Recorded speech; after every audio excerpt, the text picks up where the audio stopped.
tous ceux qui se sont libérés ont libéré leur population de l'injustice, de l'arbitraire, de la dictature. Ils ont été une minorité au départ. Après, ils deviennent une majorité et ils triomphent. Cela n'est pas propre qu'à la Guinée.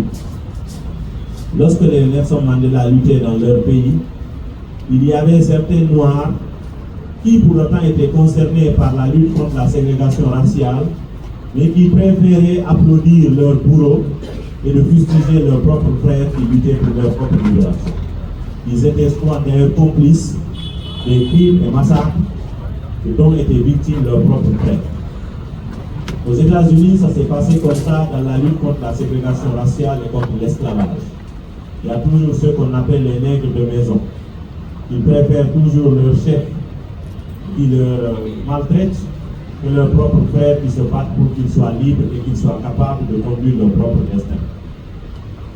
Tous les pays où il y a eu la dictature, on donne l'impression que le peuple est d'accord. On donne l'impression qu'il est soumis. Mais vous voyez, après que la dictature tombe, vous voyez l'attitude des populations. Vous suivez l'actualité aujourd'hui en Syrie. Vous voyez comment les gens ils se prononcent.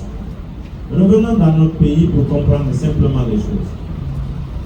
Lorsqu'on disait, moi j'étais vraiment jusqu'à la dernière minute, j'étais convaincu que le troisième mandat n'était pas viable et qu'il n'était pas question que ça se poursuive.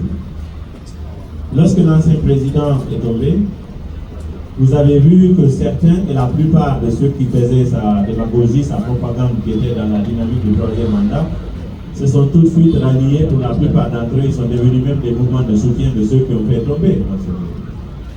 Mais par contre, il y a encore des Guinéens qui sont convaincus de ce qu'ils font et ils sont restés intacts et continuent. Les forces vives s'organisent à leur manière, à notre façon. Nous ne faisons pas face à une adversité politique, nous faisons face à une adversité avec tous les moyens de l'État. C'est ce qui d'ailleurs biaise le combat politique dans notre pays. C'est-à-dire qu'il n'y a pas d'équilibre de force. Quand les gens sont au pouvoir, ce n'est pas le parti au pouvoir qui combat l'opposition, c'est l'État qui combat l'opposition. Donc, il y a une différence de rapport de force. Et quand on dit l'État, c'est avec tous les moyens. Les forces de défense et de sécurité, les finances, la communication, les réseaux, la capacité d'influence, la capacité à entretenir la peur.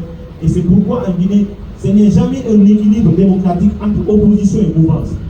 C'est l'État qui écrase l'opposition. On ne s'est jamais organisé dans ce pays pour que ce soit une adversité, un combat entre la mouvance au pouvoir et l'opposition. Et ça depuis toujours. Le premier régime, c'était le parti dit État. Tout le monde était dans le parti. Il n'y avait pas un autre choix. Que tu sois fonctionnaire, que tu sois paysan, que tu sois chauffeur, tout le monde était considéré comme étant parti d'État. Au point où le président était désigné comme étant homme État. C'est-à-dire, quand tu n'es pas d'accord avec l'avis du président, quand tu n'es pas d'accord avec ce que tu dis, c'est que tu n'es pas d'accord avec l'État. Vous savez qu'il y a encore certains de nos compatriotes qui ont été moulés dans ce type d'éducation, de sorte que même quand tu critiques l'État, ils le considèrent comme étant un ennemi du pays. C'est-à-dire, eux, dans leur façon d'être éduqués, c'est ce qu'on leur a appris. On ne critique pas le président. On ne critique pas l'État. Comme si le faire, c'était un crime. Alors que la critique, sans la critique, on n'avance pas. Sans la critique, on ne se construit pas.